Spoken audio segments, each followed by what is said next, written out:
नमस्कार मंडळी, कसे आहात सगळे? मी श्रद्धा वंजारी म्हणजेच युअर क्रिएटिव्ह गाईड श्रद्धा. तर मंडळी, मी या चॅनेलवर बेसिक टू ॲडव्हान्स बेकिंग, त्याचबरोबर ट्रेंडिंग आणि प्रोफेशनल कुकिंग असे बरेच व्हिडिओ घेऊन येत असते दर मंगळवारी आणि शुक्रवारी संध्याकाळी ठीक 4:30 वाजता. त्यामुळे जर तुम्हाला परफेक्ट होम बेकर बनायचं आहे किंवा स्वतःचा छोटासा फूड बिझनेस सुरू करायचा आहे, तर लगेचच आपल्या चॅनलला सबस्क्राईब करा आणि सबस्क्राईबच्या शेजारी जे बेल आयकॉन आहे म्हणजे घंटीचं चिन्ह, ते क्लिक करून ऑलवर सिलेक्ट करून ठेवा. म्हणजे माझा नवीन व्हिडिओ आला की त्याचं नोटिफिकेशन लगेचच तुमच्या मोबाईलवर येईल. तर मंडळी, आपण आता उन्हाळा स्पेशल एक नवीन सिरीज चालू केलेली आहे, ज्याचं नाव आहे आईस्क्रीम केक्स. केक आणि आईस्क्रीमचं जबरदस्त कॉम्बिनेशन असणारा हा प्रकार सध्या खूपच जास्त ट्रेंडिंगमध्ये आहे. त्यामुळेच आपण या सिरीजमध्ये आईस्क्रीम केकचे वेगवेगळे आणि अतिशय भन्नाट असे प्रकार कव्हर करणार आहोत. तर आज आपण जो केक बघतोय तो आहे चोको स्ट्रॉबेरी आईस्क्रीम केक. यामध्ये आपण चॉकलेट स्पंज यूज करतोय, जो कसा बनवायचा ते मी व्हिडिओमध्ये सांगेनच. आणि ओरिजिनल स्ट्रॉबेरीपासून आपण स्ट्रॉबेरी आईस्क्रीम बनवतोय. अतिशय इंटरेस्टिंग केक आहे. चला तर मग सुरुवात करूयात. तर सगळ्यात आधी आपण व्हाईट बेस बनवूयात, की जो या आईस्क्रीम केकसाठी गरजेचा आहे. तर हा बेस कसा बनवायचा याची डिटेल रेसिपी मी आपल्या पहिल्या एपिसोडमध्ये दाखवलेली आहे. तर तो एपिसोड 1 तुम्ही नक्की बघा. त्याची लिंक मी ते आय बटनला आणि डिस्क्रिप्शन बॉक्समध्ये देत आहे. पण आत्ता मी सध्या ते सगळं शॉर्टमध्ये तुम्हाला सांगते. तर एका ओल्या करून घेतलेल्या पातेल्यामध्ये आपण घेतोय 250 ml म्हणजेच पाव लिटर दूध. कच्चं म्हशीचं दूध घ्यायचं आहे, फुल फॅट किंवा फुल क्रीम दूध. त्यामध्येच आपल्याला ॲड करायची आहे पाव cup milk powder, 1 tablespoon cornflour आणि पाव कप साखर. या सगळ्या गोष्टी छान एकत्र एकजीव करायच्या आहेत. याच्यामध्ये कुठल्याही गाठी गुठळ्या शिल्लक राहता कामा नयेत. तर आता हे तयार केलेलं दुधाचं मिश्रण आपल्याला गॅसवरती ठेवायचं आहे आणि लो फ्लेमवर 5 ते 6 मिनिट सतत ढवळत छान घट्ट होईपर्यंत शिजवून घ्यायचं आहे. तर कुठपर्यंत शिजवायचं, तर बघू शकता अशा पद्धतीची कन्सिस्टन्सी जोपर्यंत मिळत नाही तोपर्यंत हे कुक करायचं आहे. तर बघा, स्पॅच्युल्यावरती अशी रेष सहजपणे ती उमटली पाहिजे किंवा याचा थर जमा झाला पाहिजे. आता गॅस आपल्याला बंद करायचा आहे आणि लगेचच यामध्ये आपल्याला ॲड करायचं आहे लिक्विड ग्लुकोज. तर यामुळे आपल्या आईस्क्रीमला स्टॅबिलिटी मिळते आणि आईस्क्रीम लवकर मेल्ट होत नाही. तर 1 टेबलस्पून एवढं लिक्विड ग्लुकोज यामध्ये ॲड करायचं. पण ते ॲड करण्यापूर्वी हा टेबलस्पून पाण्याने ओला करायचा आणि हात पण पाण्याने ओला करायचा, कारण हे लिक्विड ग्लुकोज फारच चिकट असतं, त्यामुळे ते हाताला आणि टेबलस्पूनला चिकटून बसू शकतं. तर बघा, आता हे दूध गरम असल्यामुळे यामध्ये ते लिक्विड ग्लुकोज लगेचच सहजपणे मेल्ट होतं. येस. तर आता हे दुधाचं मिश्रण रूम टेम्परेचरवरती आलं किंवा छान थंड झालं की यामध्ये आपण ॲड करतोय 1/4 कप एवढं कंडेन्स्ड मिल्क. तर आता हे कंडेन्स्ड मिल्क आणि मिश्रण छानपैकी मिक्स करायचं. आपलं घट्ट दूध इथे तयार झालं आहे. आता एका दुसऱ्या बाउलमध्ये आपण घेत आहोत व्हिपिंग क्रीम. तर 1 कप म्हणजेच 250 ml एवढी क्रीम आपल्याला इथे घ्यायची आहे आणि ही सॉफ्ट पिक्स येईपर्यंतच आपल्याला फेटायची आहे. लक्षात ठेवा, आईस केकसाठी जशी क्रीम असते ना तशी फेटायची नाही, त्यापेक्षा सॉफ्ट आपल्याला ही क्रीम फेटायची आहे. आता यामध्ये तयार केलेलं सगळं दुधाचं मिश्रण गाळून आपल्याला ॲड करायचं आहे आणि या दोन्ही गोष्टी बीटरच्या साह्याने छान एकत्र एकजीव करायच्यात. सो अशा पद्धतीने आपला हा अशा कन्सिस्टन्सीचा व्हाईट बेस तयार झालेला आहे. ठीक आहे. तर मंडळी, ही रेसिपी मी अगदीच शॉर्टमध्ये सांगितलेली आहे, पण यासाठी भरपूर टिप्स आणि ट्रिक्स आहेत ज्या फॉलो कराव्या लागतात. सो तुम्ही नक्की एपिसोड 1 बघा, कारण एकदा तो एपिसोड बघितला की तुम्ही जगातल्या कुठल्याही फ्लेवरचा आईस्क्रीम केक अगदी सहजपणे करू शकाल. सो चला मंडळी, बेस तयार झालेला आहे. आता फ्लेवरिंग कसं करायचं ते बघूयात, कारण आपण इथे ओरिजिनल स्ट्रॉबेरीज यूज करतोय ना आईस्क्रीम बनवण्यासाठी. तर इथे बघू शकता 1 कप म्हणजेच माझा कप आहे 250 mlचा. तर एवढा कप भरून मी स्ट्रॉबेरीज कट करून घेतलेल्या आहेत आणि या मिक्सरमध्ये छान बारीक आपण फिरवून घेतोय. याच्यामध्ये दुसरं काहीच ॲड करायचं नाही, जस्ट स्ट्रॉबेरीची मिक्सरमधनं प्युरी करायची. आता ही सगळी प्युरी आपण या बेसमध्ये ॲड करतोय आणि आता हे दोन्ही आपल्याला मस्तपैकी एकजीव करायचं आहे, एकत्र करायचं आहे. लक्षात ठेवा, या स्ट्रॉबेरीज सगळ्या गोड असल्या पाहिजेत, कारण थोड्या जरी आंबट असतील तर आपलं आईस्क्रीम आंबट होऊ शकतं, कारण आपण इथे इसेन्स न वापरता सगळ्याच्या सगळ्या स्ट्रॉबेरीज यूज करतोय. ठीक आहे, त्यामुळे त्या गोड असणं अतिशय गरजेचं आहे. सो बघू शकता हे छान एकत्र मिक्स करतोय आपण आणि हे मिक्स केल्यानंतर बघू शकता याला अजिबातच कलर नाही आहे. ठीक आहे, त्यामुळे मी यामध्ये थोडासा रेड कलर ॲड करते, लिक्विड फूड कलर. तुम्हाला जर नसेल ॲड करायचा, घरीच खाण्यासाठी हा केक बनवायचा असेल, तर कलर कम्प्लिटली स्किप करू शकता, काहीच हरकत नाही आहे. सो बघू शकता एकदा बीटरने 10 ते 20 सेकंदासाठी हे जस्ट मिक्स होईपर्यंतच मी फिरवून घेतलं आहे. सो येस, आता याची कन्सिस्टन्सी बघू शकता. आपलं फ्लेवरिंग केल्यानंतर जे मेन आईस्क्रीम तयार होणार आहे ना, त्याची कन्सिस्टन्सी अशी असली पाहिजे, म्हणजे एकदम पोअरेबल. ठीक आहे, ज्यावेळी तुम्ही ते एखाद्या भांड्यामध्ये पोअर कराल त्यावेळी ते ओतलं गेलं पाहिजे, अशी लिक्विड असली पाहिजे. सो ही झाली आईस्क्रीमची कन्सिस्टन्सी. ठीक आहे, सो ही व्यवस्थित बघून घ्या. याच्यापेक्षा पातळ किंवा याच्यापेक्षा घट्ट आपल्याला आईस्क्रीम बनवायचं नाही आहे. तर आता हे आपण साईडला ठेवूयात आणि आता स्पंज बनवायला घेऊयात. तर इथे एका बाउलमध्ये मी घेत आहे chocolate premix. Readymade chocolate premix या ठिकाणी मी यूज करते आहे, जे आपण आईस केकसाठी यूज करतो ना तेच. तुम्ही मैद्यापासून घरगुती पद्धतीने पण स्पंज बनवू शकता, पण रेडीमेड प्रीमिक्सला ज्या पद्धतीने स्पंजीनेस असतो ना, तसा घरी मैद्यापासून बनवल्यावर येत नाही.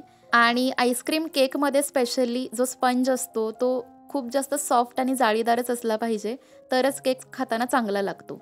ठीक आहे, सो इथे मी 250 mlचा 1 कप भरून प्रीमिक्स घेतलं होतं, म्हणजेच 180 ग्रॅम. त्यामध्ये 1.5 टेबलस्पून एवढं कुकिंग ऑइल ॲड केलं आणि आवश्यकतेनुसार पाणी ॲड करून याचं असं बॅटर बनवलं. सो बघू शकता रिबन कन्सिस्टन्सीचं हे बॅटर आहे आणि हे बॅटर आपण 7 इंचाच्या गोल शेपच्या टीनमध्ये पोर करतोय. लक्षात ठेवा, हा 7 इंचाचा टीन आहे. याला मी साईडने तेलाने ग्रीस केलेला आहे आणि आतमध्ये बटर पेपर पण ठेवून दिला आहे. तर आता हा टीन आपल्याला चांगला टॅप करायचा आहे आणि नेहमीप्रमाणेच याचा केक आपल्याला बेक करायचा आहे. सो चला मग गॅसवरती एका पातेल्यामध्ये मी हा केक बेक करते आहे. सो अशा पद्धतीने त्याच्यामध्ये जाळी किंवा स्टँड ठेवायचा आहे, त्यावरती केकचा हा टीन ठेवायचा आहे. वरून हे पातेलं कव्हर करण्यासाठी एखादं ताट वापरायचं आहे आणि कमीत कमी फ्लेमवरती साधारणपणे 30 ते 35 मिनिटासाठी हा केक आपल्याला बेक करायचा आहे. लक्षात ठेवा, हे पातेलं मी आधी प्रीहीट केलेलं होतं आणि तुम्हाला वेळ कदाचित 5 ते 6 मिनिटे कमी किंवा जास्त लागू शकतो. तर बघा, अशा पद्धतीने मस्तपैकी हा केक बेक झाला आहे. आता हा आपण डिमोल्ड करूयात. तर त्यासाठी आधी सुरीच्या सहाय्याने छानपैकी सगळ्या बाजूने तो मोकळा करायचा आहे, सैल करायचा आहे आणि त्यानंतर अशा प्रकारे डिमोल्ड करायचा आहे. तर बघू शकता किती मस्त आणि परफेक्ट असा आपला हा केक बेक झालेला आहे. आणि याची जाडीसुद्धा एकदम परफेक्ट आहे, कारण या केकच्या आपल्याला फक्त 2च लेयर्स करायच्या आहेत. तर मंडळी, केकचा जो वरचा भाग आहे ना, तो अगदी थोडासा पातळ असा मी कट करून बाजूला काढून टाकणार आहे, कारण शक्यतो मी काढत नाही, पण हा आईस्क्रीम केक आहे ना, त्यामुळे ते खाताना थोडंसं विचित्र लागू नये यासाठी मी अशा पद्धतीने एकदम फ्लॅट ती लेअर कट करून टाकते आहे. अँड येस, उरलेल्या केकच्या आपण समान 2 लेयर्स करणार आहोत. तर अर्थातच मी त्यासाठी सुरीच्या सहाय्याने इथे मधोमध मार्किंग करते, बघू शकता. आणि त्यानंतर दोऱ्याच्या सहाय्याने याच्या लेयर्स आपल्याला कट करायच्या आहेत. अजिबात केकचे जास्त क्रम्स पडत नाहीत आणि एकदम छान सुपेरियर पद्धतीने आपण लेयर्स कट करू शकतो. लेयर्स कट केल्यानंतर पण छान प्लेन दिसतात, बघू शकता. ठीक आहे, सो येस, आता आपण पुढची प्रोसेस करूयात, ती म्हणजे लेअरिंग. तर त्यासाठी आपल्याला यूज करायचा आहे 7 इंचाचा लूज बॉटम टीन.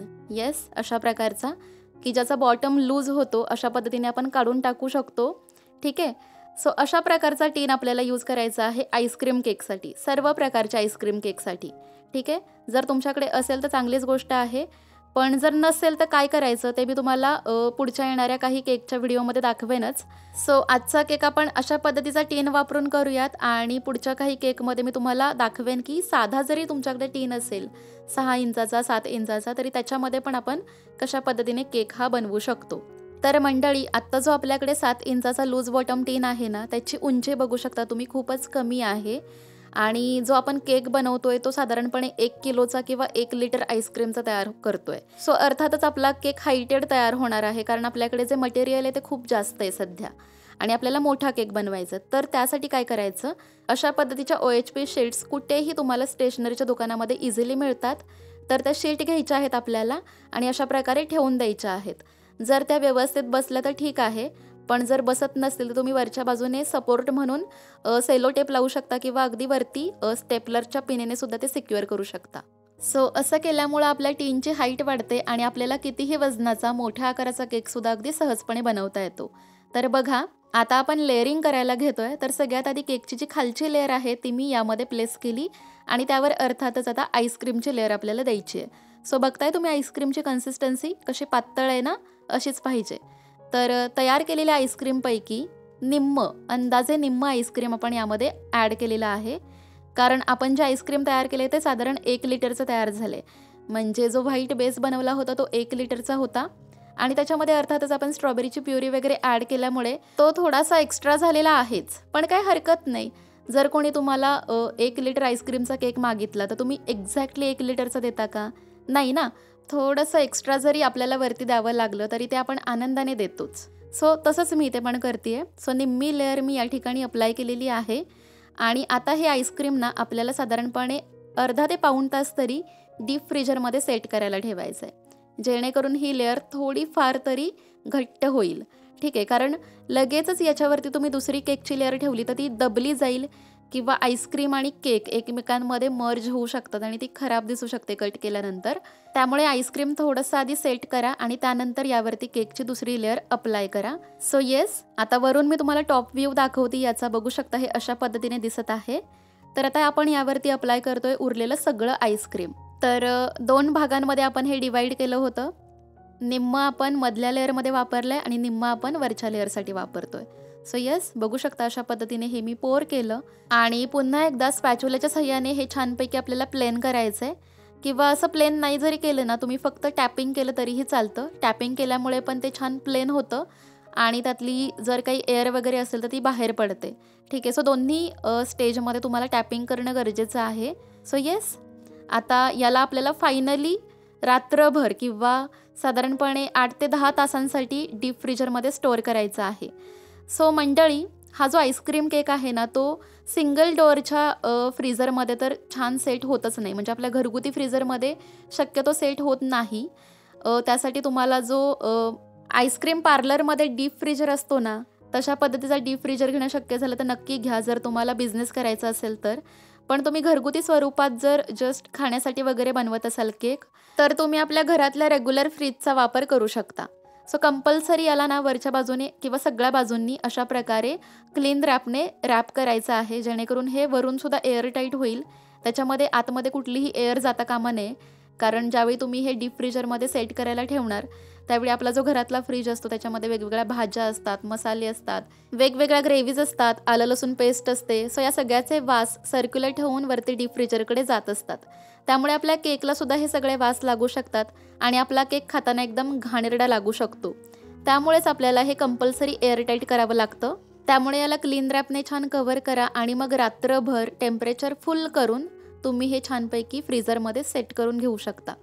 तर बघा, दुसऱ्या दिवशी आता मी हा केक डिमोल्ड करते आहे आणि अशा पद्धतीने छोट्या आकाराचं एखादं पातेलं किंवा बाऊल वगैरे घ्या आणि अशा प्रकारे हा केकचा जो टीन आहे तो साईडला करा. देन स्पॅच्युला घ्या आणि तो अशा प्रकारे आतमधून इन्सर्ट करून सगळ्या बाजूंनी तो आधी केक आहे ना लूज करा. अँड येस, अशा प्रकारे अगदी सावकाशपणे आपल्याला हा जो केक आहे तो या प्लेटपासून पण बाजूला करायचा आहे, कारण लूज बॉटम टीनची जी प्लेट असते ना ती या केकला ऑफकोर्स अटॅच असते. त्यामुळे अशा प्रकारे जस्ट अगदी सिम्पल ट्रिक्स आहेत तर त्या फॉलो करा आणि हा केक आपण अशा प्रकारे बाजूला करू शकतो. त्यानंतर ही OHP शीट आहे तर तीसुद्धा आपल्याला अगदी हळूवारपणे अशा पद्धतीने बाजूला करायची आहे. तर बघू शकता आपला केक छान सेट झाला आहे, म्हणजे जसा गरजेचा आहे तसा सेट झालेला आहे.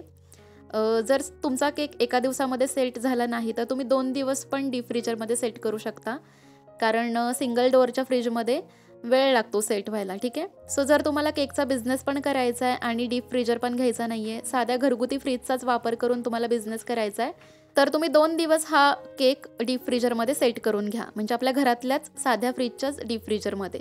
ठीक आहे, 2 दिवसासाठी सेट करा, मग तो छान सेट होतो. सो मंडळी, हा आईस्क्रीम केक आहे आणि याला बाहेरून सुद्धा केक सारखाच लुक असला पाहिजे.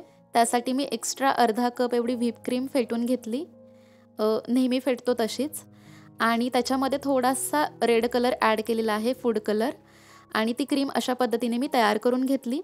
आता या क्रीमने मी संपूर्ण केक अशा प्रकारे कव्हर करते. लक्षात ठेवा, इथे क्रीम जास्त वापरायची नाही आपल्याला या केकला, अगदी थोडीशी वापरायची. त्यासाठी ही जी पायपिंग बॅग आहे ना तिचं पुढचं टोक अगदी छोटंसं कट करा, एकदम छोटंसं, म्हणजे प्रमाणात आणि अगदी थोडीशीच क्रीम या केकला लागली जाईल. अगदी पातळसर लेअरने आपल्याला संपूर्ण केक हा कव्हर करायचा आहे, तरच तो बाहेरून एकदम छान फिनिशिंगवाला दिसतो, एकदम शार्प एजेस वगैरे त्याला दिसतात, आणि मग हा केक तुम्ही बर्थडे सेलिब्रेशनमध्ये सुद्धा वापरू शकता. येस, सो बघू शकताय मंडळी, नेहमी करतो अगदी त्याच पद्धतीने मी फिनिशिंग केलेलं आहे. साईडने मी स्क्रॅपरने फिनिशिंग केलेलं आहे आणि वरच्या बाजूने मी पॅलेट नाईफने फिनिशिंग करते. सो मंडळी, जर तुम्ही नोटीस केलं असेल तर तुम्हाला जाणवेल की मगाचपासून हा केक आपण बाहेरच ठेवला आहे. म्हणजे जोपर्यंत हे फिनिशिंग वगैरे होतं आहे, मी क्रीम फेटली नंतर, त्यानंतर हे गनाश वगैरे पोर करते, डेकोरेशन वगैरे चालू आहे, तोपर्यंत हा केक बाहेरच आहे.